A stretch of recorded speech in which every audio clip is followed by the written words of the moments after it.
ഈ ഭാരതം മുസ്ലിം രാഷ്ട്രമായി മാറും, അത് ബംഗ്ലാദേശായി മാറും, യാതൊരു സംശയവുമില്ല. ഭാരതത്തിലെ ഹിന്ദു ന്യൂനപക്ഷമായി ഈ രാഷ്ട്രം മുസ്ലിം രാഷ്ട്രമായി പ്രഖ്യാപിക്കപ്പെട്ടാൽ ഇവിടുത്തെ കമ്മ്യൂണിസ്റ്റ് ഹിന്ദു എവിടെ പോകും?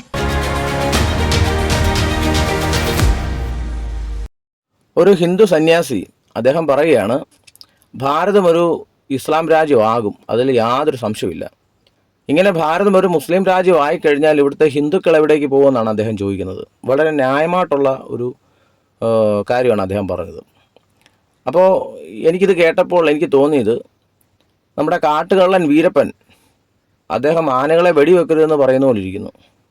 കാരണം നമുക്കറിയാം, കഴിഞ്ഞ ദിവസങ്ങളിലായിട്ട് ബജരംഗദളിൻ്റെ ആൾക്കാർ ക്രിസ്ത്യാനികളെ പീഡിപ്പിച്ചുകൊണ്ടിരിക്കുകയാണ്. ഈ ആൾക്കാരാണ് മുസ്ലിങ്ങൾ ഇവിടെ വന്നു കഴിഞ്ഞാൽ ഇതുപോലെ ചെയ്യുമെന്ന് പറയുന്നത്. അതുകൊണ്ടാണ് ഞാൻ പറഞ്ഞത്, വീരപ്പൻ ആനകളെ വെടിവെക്കരുതെന്ന് പറയുന്ന പോലെ ഇരിക്കുന്നു. പക്ഷെ എന്നെ കൂടുതൽ ചിന്തിപ്പിച്ചത് ഈ ഒരു സന്യാസിയുടെ വാക്കുകൾക്ക് മറുപടിയായി വന്ന ഒരു ചെറുപ്പക്കാരൻ്റെ വാക്കുകളാണ്. അതിങ്ങനെയാണ്: ഈ കാട്ടുവേട്ടാവളിയൻ തീവ്രവാദിയൊക്കെ ഏത് ശിലായുഗത്തിൽ ജീവിച്ചാന്നാണ് അറിയില്ലാത്ത. കാരണം ഈ രാജ്യം ഏറ്റവും കൂടുതൽ ഭരിച്ചത് മുസ്ലിംസാണ്.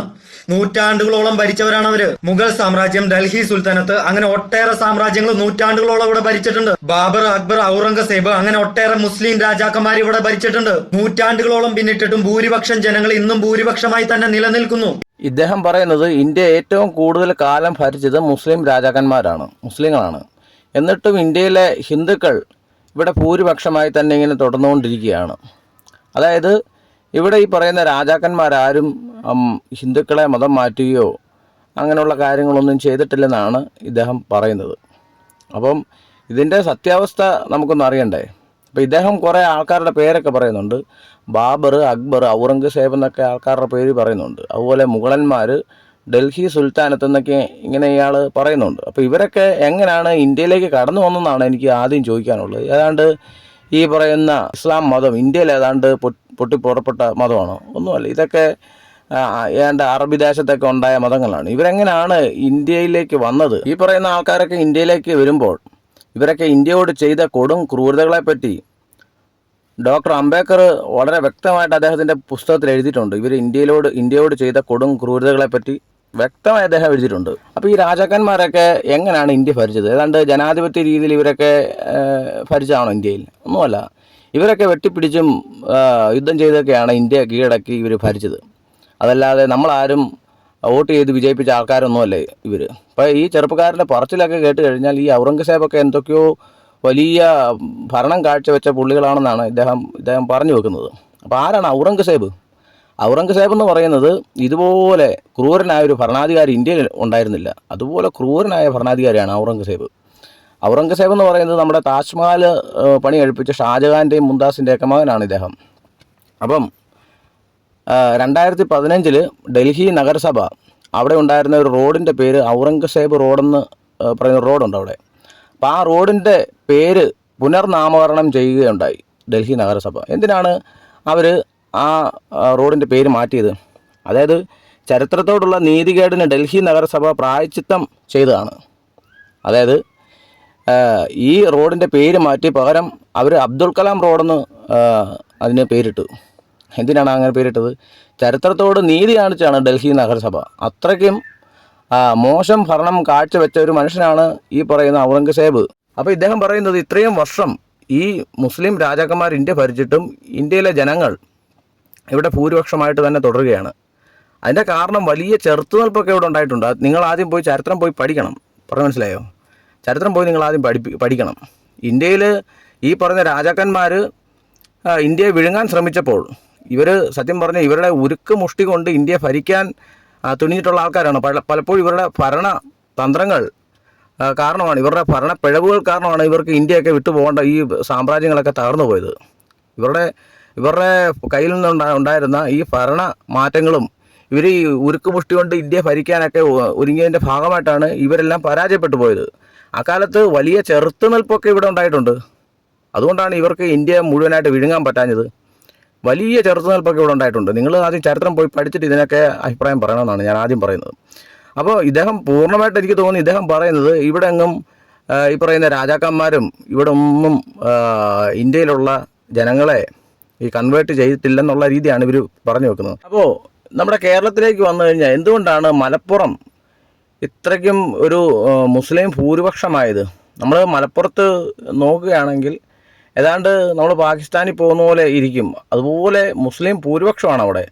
എങ്ങനെയാണ് ഈ മലപ്പുറം ഇത്ര മുസ്ലിങ്ങൾ ഭൂരിപക്ഷമാകാൻ കാര്യം എന്താണ്? ഈ രാജാക്കന്മാരുടെ കാലത്ത് ഒരുപാട് മതപ്രചരണങ്ങളും ഒരുപാട് നിർബന്ധിത മതപരിവർത്തനം ഒക്കെ ചെയ്തിട്ടുണ്ട്.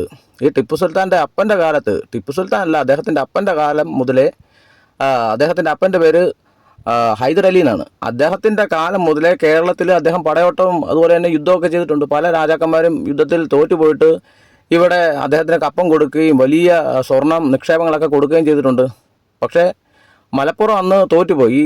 അതായത് ഈ ടിപ്പു സുൽത്താൻ പൂർണ്ണമായിട്ടും ഈ പറഞ്ഞ മലബാർ മേഖല പിടിച്ചെടുത്തു. ആദ്യം മലബാർ മേഖല അദ്ദേഹം പിടിച്ചെടുക്കുമ്പോൾ അദ്ദേഹത്തിൻ്റെ, അതായത് മൈസൂരിൽ നിന്നുള്ള ആൾക്കാരായിരുന്നു അവിടെ ഈ പറയുന്ന അവിടുത്തെ ഭരണം കൈകാര്യം ചെയ്തുകൊണ്ടിരിക്കുന്നത്. പിന്നെ വർഷങ്ങൾ കഴിഞ്ഞപ്പോൾ ഈ ഹൈദർ അലി ഈ പറയുന്ന മലപ്പുറത്തെ ആൾക്കാരെ അദ്ദേഹത്തിൻ്റെ താല്പര്യാർത്ഥം അവിടെ ഭരണത്തിനായി നിയോഗിച്ചു. പൂർണ്ണമായിട്ടും ഈ ഹൈദർ അലിയുടെ കാലത്ത് ആ മലപ്പുറം കീഴടക്കിയതാണ്. അങ്ങനെ കീഴടക്കിയതിൻ്റെ ഫലമായിട്ടാണ് ഇന്ന് നമ്മൾ കാണുന്ന ഈ മലപ്പുറം പൂർണ്ണമായിട്ടും ഈ പറയുന്ന മുസ്ലിം ഭൂരിപക്ഷമായത്. പക്ഷേ എന്തുകൊണ്ടാണ് ഈ പറയുന്ന തിരുവിതാംകൂറിലേക്ക് എന്തുകൊണ്ടാണ് ഈ ടിപ്പു സുൽത്താൻ വന്ന് നമ്മളൊക്കെ ഇന്ന് കാണുന്ന ഈ ക്രിസ്ത്യാനിറ്റിയൊക്കെ ഇവിടെ വളരാൻ കാര്യം? ഇവിടെ ടിപ്പു സുൽത്താൻ വേണ്ടത്ര രീതിയിലുള്ള യുദ്ധം ചെയ്യാൻ സാധിച്ചില്ലെന്നുള്ള കാര്യമാണ്. എന്തുകൊണ്ടാണ് സാധിക്കാഞ്ഞത്? അതായത് അക്കാലത്ത് നമ്മുടെ തൃശ്ശൂർ എറണാകുളം ഭാഗത്തായിട്ട് വലിയൊരു കോട്ടയുണ്ടായിരുന്നു. ഇപ്പോൾ അതൊന്നുമില്ല, അതിൻ്റെ അവശേഷിപ്പൊന്നുമില്ല. അക്കാലത്ത്, അതായത് വർഷങ്ങൾക്ക് മുമ്പ്, നൂറ്റാണ്ടുകൾക്ക് മുമ്പേ അക്കാലത്ത് തൃശ്ശൂർ എറണാകുളം ഭാഗത്ത്, അതായത് നമ്മുടെ ഈ അറബിക്കടൽ മുതൽ സഖ്യപർവ്വതം വരെ ഏതാണ്ട് 50 കിലോമീറ്റർ നീളത്തിന് ഒരു വലിയൊരു കോട്ടയുണ്ടായിരുന്നു. ആ കോട്ടയുടെ പേര് നെടുങ്കോട്ടയെന്നായിരുന്നു. ആ കോട്ട ഇങ്ങനെ കാരണമാണ് അവരുടെ ഈ സൈന്യത്തിന് ഈ തിരുവിതാംകൂറിലേക്ക് വരാൻ പറ്റാതായിപ്പോയത്. ആ കോട്ടയില്ലായിരുന്നെങ്കിൽ മലബാർ പോലെ ഇന്ന് ഈ തിരുവിതാംകൂറും വലിയ മുസ്ലിം ഭൂരിപക്ഷം, ഇപ്പം നമ്മൾ മലബാറിനെ എങ്ങനെയാണ് നോക്കുന്നത്, അതുപോലെ ഒരു സ്ഥലമായി നമ്മുടെ തിരുവിതാംകൂർ മാറിയനെ. അപ്പോൾ ഈ കോട്ട ഇവർക്ക് പിടിച്ചടക്കാൻ പറ്റിയില്ല. കാരണം എന്താണ്? അവിടെ വലിയ ചെറിയ ചെറിയ സൈനിക പദ്ധതികൾ അതിൻ്റെ താഴെ ഉണ്ടായിരുന്നു. ചെറിയ ചെറിയ സൈനിക കേന്ദ്രങ്ങളുണ്ടായിരുന്നു. അതുപോലെ വൻ കിടങ്ങുകളും അവിടെ ഇവിടങ്ങളിലായിട്ടുണ്ടായിരുന്നു. അതുപോലെ വിഷപ്പാമ്പുകൾ നിറഞ്ഞ കുഴികളും അവർ സജ്ജീകരിച്ച് വെച്ചിട്ടുണ്ടായിരുന്നു. അപ്പോൾ അന്നത്തെ കാലത്ത് തിരുവിതാംകൂറിൻ്റെ പടത്തലവനായിരുന്ന രാജ കേശവദാസ് എന്ന് പറഞ്ഞൊരു മനുഷ്യൻ, അദ്ദേഹം യുദ്ധതന്ത്രങ്ങളിൽ ഭയങ്കര ഈ പ്രാവീണ്യം നേടിയൊരു മനുഷ്യനായിരുന്നു. അദ്ദേഹത്തിൻ്റെ യുദ്ധതന്ത്രങ്ങൾ കൊണ്ടാണ് ഈ തിരുവിതാംകൂറിലേക്ക് ടിപ്പുവിന് വരാൻ കഴിയാതെ പോയത്. അപ്പോൾ ഈ സ്വാമി പറഞ്ഞ ഈ വാക്കുകൾ തികച്ചും സത്യസന്ധമായിട്ടുള്ള വാക്കുകളാണ്. അതായത് മുസ്ലിങ്ങൾ ഇന്ത്യ പിടിക്കും, ഇല്ലെങ്കിൽ മുസ്ലിങ്ങൾ തീർച്ചയായിട്ടും ഇന്ത്യയുടെ ഭരണം അവർ പിടിച്ചടക്കുമെന്ന് പറയുന്നത് ഈ സ്വാമി തന്നെ പറഞ്ഞ കാര്യങ്ങളല്ല. അത് SDPIയും പോപ്പുലർ ഫ്രണ്ടും ഒക്കെ മുമ്പ് പറഞ്ഞിട്ടുള്ളതാണ്. അത് നമുക്കെല്ലാവർക്കും അറിയാവുന്ന കാര്യമാണ്. 2040 ഞങ്ങൾ ഇന്ത്യയിലെ ഭരണം പിടിച്ചടക്കുമെന്ന്, മുസ്ലിം ഭരണം, അതായത് മുസ്ലിം രാജ്യം ആക്കുമെന്നൊക്കെ പല ആൾക്കാരും പറഞ്ഞിട്ടുണ്ട്. നിങ്ങൾ ആ പറഞ്ഞ ആൾക്കാരെ നിങ്ങൾക്കറിയാം ആരാണ്? അത് കേരളത്തിലൊരു വലിയൊരു നേതാവ് പറഞ്ഞ കാര്യമാണ്. അത് നിങ്ങൾക്കറിയാമെങ്കിൽ അദ്ദേഹത്തിൻ്റെ പേര് ഇവിടെ കമൻറ്റിൽ നിങ്ങൾ രേഖപ്പെടുത്തുക. അപ്പോൾ ഇവർ തന്നെയാണോ ഇത് പറഞ്ഞത്? നമ്മുടെ അച്യുതാനന്ദൻ തന്നെ പറഞ്ഞ കാര്യമല്ലേ? അച്യുതാനന്ദൻ എന്താണോ പറഞ്ഞത്? 20 കൊല്ലം കഴിയുമ്പോൾ കേരളം ഒരു മുസ്ലിം രാജ്യമാകും, ഭൂരിപക്ഷമാകും. അതിന് ചെറുപ്പക്കാരായിട്ടുള്ള ആളുകളെല്ലാം തന്നെ സ്വാധീനിച്ചിട്ട് പണം കൊടുത്തിട്ട്. അപ്പോൾ നിങ്ങൾ ആദ്യം ചെയ്യേണ്ടത്, നിങ്ങൾ ചരിത്രം പഠിക്കുക, അല്ലെങ്കിൽ നമ്മുടെ ചുറ്റുപാട് നടക്കുന്ന എന്താണെന്ന് നിങ്ങൾ മനസ്സിലാക്കുക. നമ്മുടെ സമൂഹത്തിൽ നമുക്ക് ചുറ്റും നടക്കുന്ന കാര്യങ്ങളെ വീക്ഷിക്കാനും അത് ശ്രദ്ധിക്കാനും നിങ്ങൾ തയ്യാറാകുക. പറഞ്ഞു മനസ്സിലായോ? അപ്പോൾ ഔറംഗസേബിനെ പറ്റി നിങ്ങൾ വാചാലനാകുമ്പോൾ നിങ്ങൾ ശ്രദ്ധിക്കുക, നമ്മളീ പറയുന്ന കാശി വിശ്വനാഥ ക്ഷേത്രവും അതുപോലെ തന്നെ മധുരയിലെ ശ്രീകൃഷ്ണ ക്ഷേത്രവും ഗുജറാത്തിലെ സോമനാഥ ക്ഷേത്രമൊക്കെ തകർത്ത പുള്ളിയാണ് ഈ പറയുന്ന ഔറംഗസേബ്.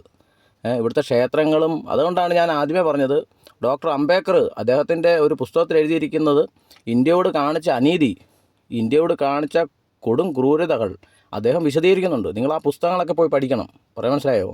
ഇന്ത്യയോട് ഈ പറയുന്ന മുസ്ലിം രാജാക്കന്മാർ കാണിച്ച അനീതി, പിന്നെ ഇവർക്ക് ഇന്ത്യയെ മുഴുവനായിട്ട് വിഴുങ്ങാൻ സാധിച്ചില്ല. അത് ഇന്ത്യയുടെ ചെറുത്തുനിൽപ്പിൻ്റെ ഭാഗമായിട്ടാണ് ഇവർക്ക് ഇന്ത്യയെ വിഴുങ്ങാൻ സാധിക്കാതെ പോയത്. അല്ലാതെ താങ്കൾ വിചാരിക്കുന്ന പോലെ ഇവർക്ക് എന്തോ വിശാല ഹൃദയം ഉണ്ടായതുകൊണ്ടല്ല. നിങ്ങൾ ചരിത്രം ആദ്യം പോയി പഠിക്കുക. ഈ ഭാരതം മുസ്ലിം രാഷ്ട്രമായി മാറും, അത് ബംഗ്ലാദേശായി മാറും, യാതൊരു സംശയവുമില്ല. അപ്പോൾ ഈ സ്വാമി പറയുന്നത് ഇന്ത്യ ബംഗ്ലാദേശ് പോലാകും, ഇന്ത്യ ഒരു മുസ്ലിം രാജ്യമാകും, ഇന്ത്യ ഒരു ബംഗ്ലാദേശ് പോലെ ആകാൻ സാധ്യതയുണ്ടെന്നാണ് ഇദ്ദേഹം പറയുന്നത്. അപ്പോൾ ഈ സ്വാമിയുടെ വാക്കുകളെ താങ്കൾ കണ്ണിക്കേണ്ടത് എങ്ങനെയാണ്? ഇല്ല, ഈ ഇന്ത്യ ഒരു മുസ്ലിം രാജ്യമാകില്ല, ഇന്ത്യയിലെ മുസ്ലിം സമുദായങ്ങൾക്ക് ഇന്ത്യ ഒരു മുസ്ലിം രാജ്യമാക്കാൻ അവർക്ക് ആർക്കും ഉദ്ദേശമില്ല എന്ന് താങ്കൾ തെളിവും കൊടുത്തേച്ചാൽ മതി, പ്രശ്നം തീർന്നു. അതിന് പകരം താങ്കൾ എന്താണ് ചെയ്യുന്നത്? അദ്ദേഹത്തെ വേട്ടാവിളിയിലാണ് വിളിക്കുന്നത്. നിങ്ങൾ സത്യം പറഞ്ഞാൽ ഇവിടെ വസ്തുതകൾ വെക്കുകയാണ് ഇവിടെ ചെയ്യേണ്ടത്. നിങ്ങൾ തെളിവുകളോ ഇല്ലെങ്കിൽ വസ്തുതകൾ വെച്ച് നിങ്ങൾ സംസാരിക്കുകയാണ് ചെയ്യേണ്ടത്. അതല്ലാതെ അദ്ദേഹത്തെ കളിയാക്കുകയോ അദ്ദേഹത്തെ വ്യക്തിഹത്യ നടത്തുകയോ അല്ല ചെയ്യേണ്ടത്. അപ്പോൾ നമുക്കറിയാം ഇവിടുത്തെ പോപ്പുലർ ഫ്രണ്ട് പോലുള്ള ഈ മുസ്ലിം സംഘടനകൾ 2040 ശേഷം ഇന്ത്യ ഒരു മുസ്ലിം രാജ്യമാക്കുമെന്നാണ് അവർ പറഞ്ഞിട്ടുള്ളത്. അത് നമുക്കറിയാം. അപ്പം ഇന്ത്യ നമുക്കറിയാം പലപ്പോഴും ഈ പറയുന്ന ആൾക്കാരൊക്കെ ഇന്ത്യയിലെ ഈ ജനാധിപത്യ ഇന്ത്യയിൽ നിന്നുകൊണ്ട് ജനാധിപത്യത്തിൻ്റെ എല്ലാ സുഖങ്ങൾ അനുഭവിച്ചിട്ടാണ് ഈ ചുറ്റും കിടക്കുന്ന ഈ ഇസ്ലാം രാജ്യത്തെ വാട്ടിപ്പാടുന്നത്.